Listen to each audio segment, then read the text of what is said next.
और आज लगभग 50 बड़ी बड़ी मीडिया पार्टनर्स हैं इनकी 6 कॉन्टिनेंट्स में।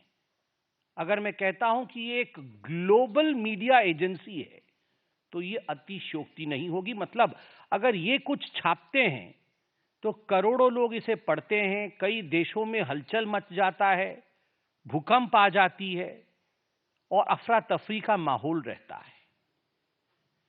इतनी बड़ी एजेंसी जब काम करती है तो उसके लिए बहुत सारे पैसों की आवश्यकता होती है, वरना इतने लोग एम्प्लॉइज हैं, इतना इन्वेस्टिगेटिव जर्नलिज्म ये किया जाएगा तो स्वाभाविक है इसके लिए बहुत सारा रिसोर्सेज की आवश्यकता है, धन की आवश्यकता है। तो एक आयाम जो मीडिया पार्ट ने खुलासा किया है वो आयाम है कि OCCRP जो फंडिंग है उसका फंडिंग का एक बड़ा हिस्सा आप देख सकते हैं, ये सब उनको फंड करने वाले लोग हैं। उसका एक बड़ा हिस्सा आप देख सकते हैं ओपन सोसाइटी फाउंडेशन, यहां पर लिखा हुआ है ओपन सोसाइटी फाउंडेशन, यह एक बड़ा हिस्सा है। बाकी यूएस की बहुत सारी ऐसी संस्थाएं हैं, कुछ गवर्नमेंट एजेंसीज भी हैं जो OCCRP को फंडिंग करती है। अब ये जो ओपन सोसाइटी फाउंडेशन है ये किसका है? आपने कई बार इसका नाम सुना है, जॉर्ज सोरोस। ये जॉर्ज सोरोस का है, अर्थात जॉर्ज सोरोस OCCRP का एक बहुत बड़ा फंडर है, उसको बहुत पैसा देता है। और मीडिया पार्ट जो फ्रांस का न्यूज़पेपर है वो कहती है कि हम तो सोचते थे कि OCCRP एक इंडिपेंडेंट एजेंसी है, जैसे कि मीडिया एजेंसी को होना चाहिए, मगर अगर 70% पैसा उसका किसी एक सोर्स से आता है तो स्वाभाविक है वो तटस्थ नहीं रह सकता है, वो तटस्थ नहीं रह सकता है, न्यूट्रल नहीं रह सकता है। जो पैसा देता है उसके इंटरेस्ट में, उसके हक में वो बात करेगा। तो OCCRP किसके हक में बात करता है? जॉर्ज सोरोस और डीप स्टेट, अमेरिका में जो डीप स्टेट हैं, जो कुछ ऐसी एजेंसीज अमेरिका के अंदर छुपी हुई हैं जो कहीं ना कहीं अन्य राज्यों में, अन्य जगहों पे इंस्टेबिलिटी चाहती हैं, उनके द्वारा फंड लेने के कारण उनके इंटरेस्ट के लिए काम करती है ये OCCRP। अब हम आते हैं इसके सबसे महत्वपूर्ण कोण की तरफ, राहुल गांधी। आज मैं राहुल गांधी का कोई मजाक नहीं बनाऊंगा क्योंकि यह मजाक का विषय नहीं है। This is serious business. A member of parliament of India, the leader of opposition of India, when he tries to betray his own motherland, जब भारत का लीडर ऑफ ऑपोजिशन खुद अपने देश के साथ द्रोह कर रहा हो तो स्वाभाविक रूप से यह एक बहुत सीरियस विषय है। कैसे द्रोह कर रहा है? क्या मैं हवा में बात कर रहा हूं? नहीं, एक एक करके मैं आपके पास कुछ केसेस रखूंगा जिससे स्पष्टता आएगी। आप याद करिए जुलाई 1 2021, ये जुलाई 1 2021 का समय बड़ा खराब समय था। पूरे विश्व में कोविड की महामारी चल रही थी और उस समय थैंक्स टू प्रधानमंत्री नरेंद्र मोदी भारत ने अपना 2 वैक्सीन भी डेवलप किया था। वैक्सीन मैत्री चल रही थी, उनमें से एक वैक्सीन कोवैक्सीन था। कई कंट्रीज ने ऑर्डर प्लेस किए थे कि हमें कोवैक्सीन का स्टॉक चाहिए। और ठीक उसी समय जुलाई 1 2021 में ये OCCRP, इस मीडिया हाउस ने एक आर्टिकल पब्लिश किया कि ब्राजील ने $324 मिलियन वर्थ कोवैक्सीन जो उन्होंने ऑर्डर किया था कैंसिल कर दिया। इससे भारत के छवि को धूमिल करने की कोशिश की गई, क्योंकि आप जानते हैं वैक्सीन का मार्केट एक बहुत बड़ा प्रॉफिटेबल मार्केट, कई लोग विश्व में कई लोग बनाते हैं। भारत अकेली ऐसी देश थी जो वैक्सीन मैत्री कर रही थी, जो वैक्सीन बिना पैसे के भी दे रही थी और पूरे विश्व में भारत ने एक स्थान बना लिया था। आज भी वो स्थान बरकरार है। हमारे वैक्सीन के ऊपर आघात करने के लिए एक आर्टिकल लिखा गया कोवैक्सीन और ब्राजील को लेकर कि ब्राजील ने विड्रॉ किया है ये ऑर्डर, और तुरंत 1 जुलाई 2021 को ये आर्टिकल छपा OCCRP को, और 2 जुलाई 2021 को कांग्रेस पार्टी ने प्रेस कॉन्फ्रेंस करके बकायदा भारत की सरकार और कोवैक्सीन को घेरे में ले लिया तुरंत। और इसमें पते की बात यह है कि यह विषय कोई नया नहीं था कि ओसीसीआरपी ने पहली बार 1 जुलाई को छाप दिया। ये जून में भी पता चल चुका था कि ब्राजील कोवैक्सीन नहीं ले रहा है, मगर जब ओसीसीआरपी ने छापा तब जाके राहुल गांधी ने इस पे प्रेस कॉन्फ्रेंस किया। अर्थात OCCRP dictates and Rahul Gandhi follows. Dictation उनका है, राहुल गांधी उसको फॉलो करते हैं।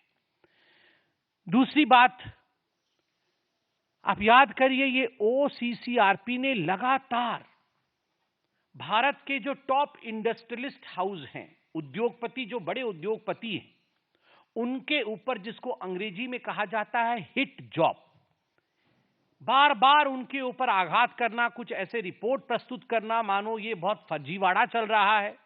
भारत के उद्योगपति, भारत के इंडस्ट्रियलिस्ट, इनमें बिल्कुल भी सच्चाई नहीं है।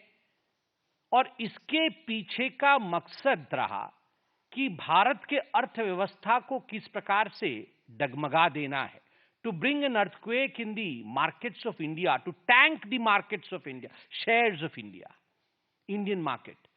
भारत के मार्केट में शेयर्स की वैल्यू कैसे गिर जाए, आम हिंदुस्तान का व्यक्ति जिन्होंने इन शेयर्स में पैसे लगाए थे वो कमजोर पड़ जाए, सरकार के विरोध वो आवाज उठाए और रेजीम चेंज हो जाए, इस मकसद से हमारे उद्योगपतियों पर ओसीसीआरपी ने अटैक किया।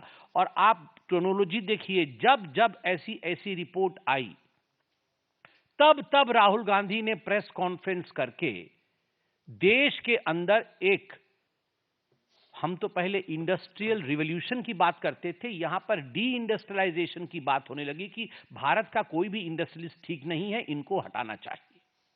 18 जुलाई 2021 ओसीसीआरपी ने, आपको याद दिला दूं, आप सबकी मेमोरी तो बहुत शार्प है, हमसे भी शार्प है, because you all report and we follow you, you are the fourth pillar of democracy.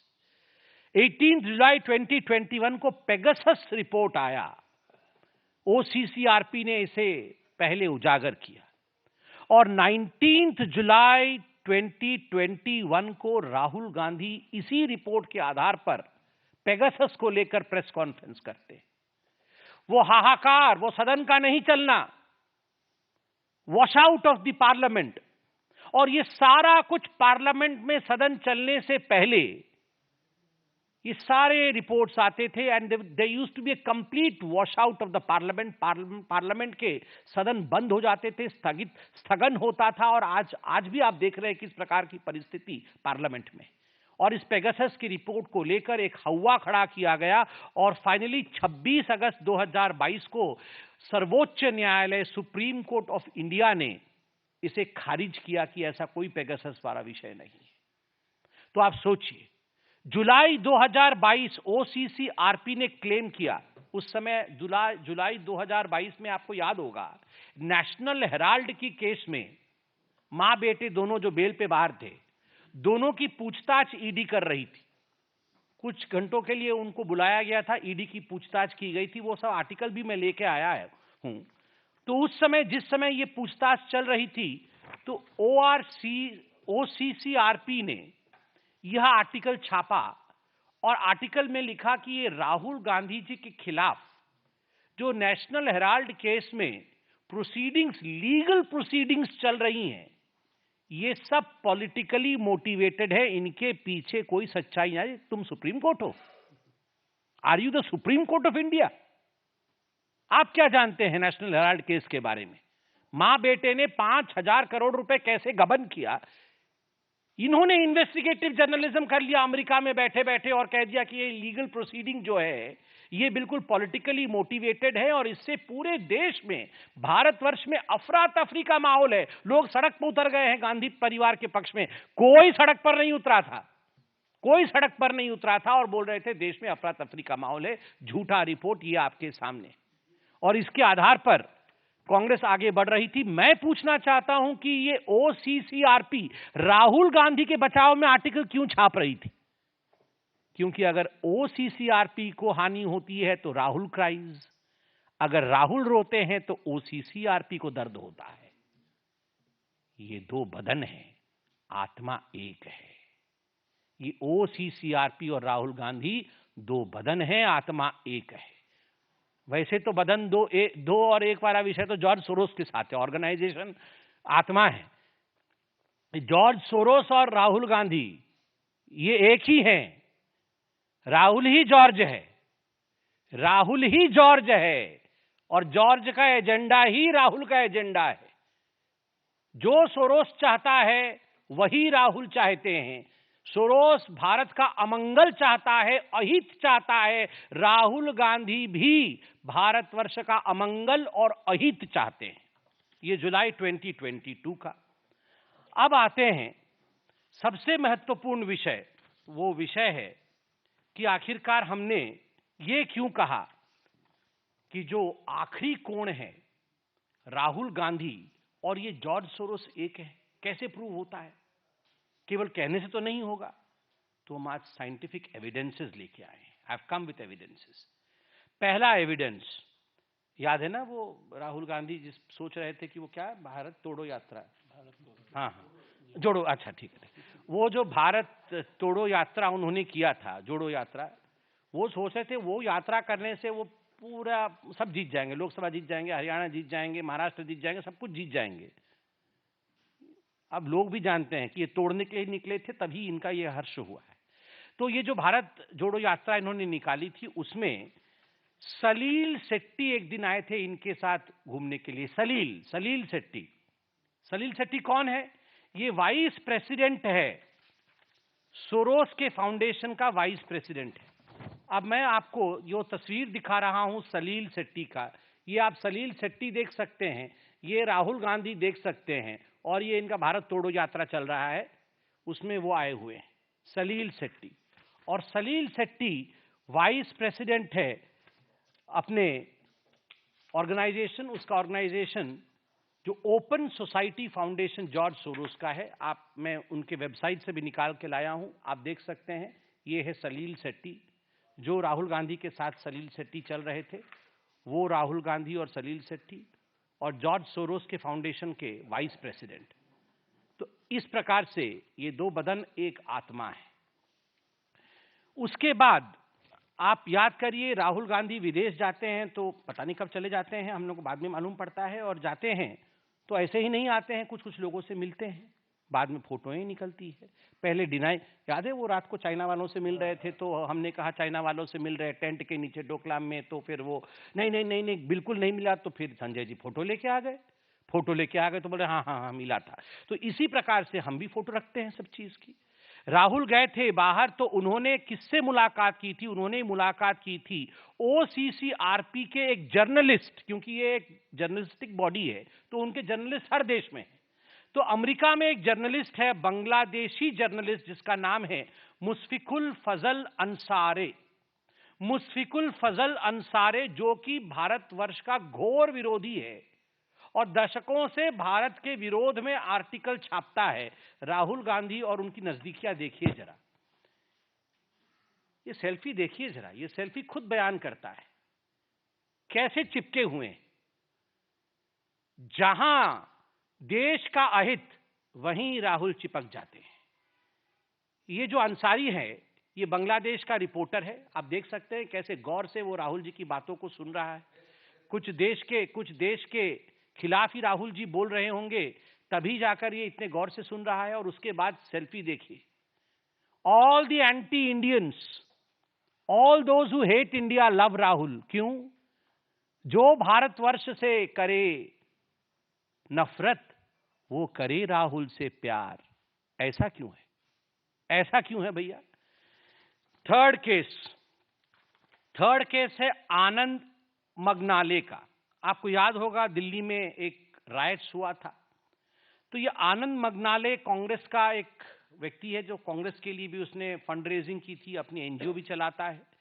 तो इस आनंद मगनाले ने चीन से पैसे लाकर, चाइनीज मनी, इसने दिल्ली राइट केस के लिए हैंडओवर किया था। किसको? शरजील इमाम को। द इनफेमस शरजील इमाम को इस आनंद मंगले ने पैसा दिया था, और इस आनंद मंगले का क्या कनेक्शन है राहुल गांधी से? कांग्रेस ही है, और यह भी ओसीसीआरपी का जर्नलिस्ट है। यह भी ओसीसीआरपी का जर्नलिस्ट है। चाइनीज पैसा लाकर यहां राइट करवा रहा है, राहुल गांधी का खास आदमी है।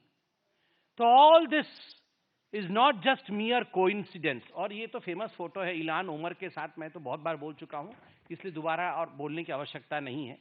अब तो अमेरिका भी इनके ऊपर अटैक कर रही है, इल्हान उमर के ऊपर।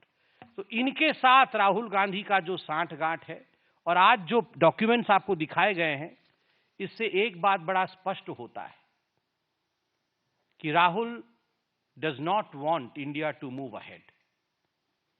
भारतवर्ष आगे बढ़े ये राहुल गांधी नहीं चाहते। भारत का संसद चले ये राहुल नहीं चाहते। संसद से पहले कोई ना कोई अंतर्राष्ट्रीय पटल पर फर्जी तरीके से कुछ ऐसे विषय लाना जिनको लेकर भारत के सदन चल ना सके, हानि हो हिंदुस्तान का, यह प्रयास करना, भारत में उद्योगपति न पनपे, ये राहुल का प्रयास है। भारत में जो शेयर्स, छोटे छोटे शेयर में निवेश करते हैं मार्केट में, वो हिंदुस्तानी पीछे रहें, यह राहुल का प्रयास है। और अंत में इतना ही कहना चाहूंगा, शायद आपको अजीब लगेगा मगर मैं सच कह रहा हूं, ये गांधी परिवार एक ऐसी परिवार है जो अगर अपने कुर्सी के लिए देश को भी बेचना पड़े और देश का भी बलिदान देना पड़े तो इससे वे गुरेज नहीं करेगी, देश को भी बेच सकती है। राहुल अपने फायदे के लिए मां भारती जैसे विराट अस्तित्व रखने वाले देश को भी बेच सकते हैं। धिक्कार है ऐसे राहुल गांधी पर।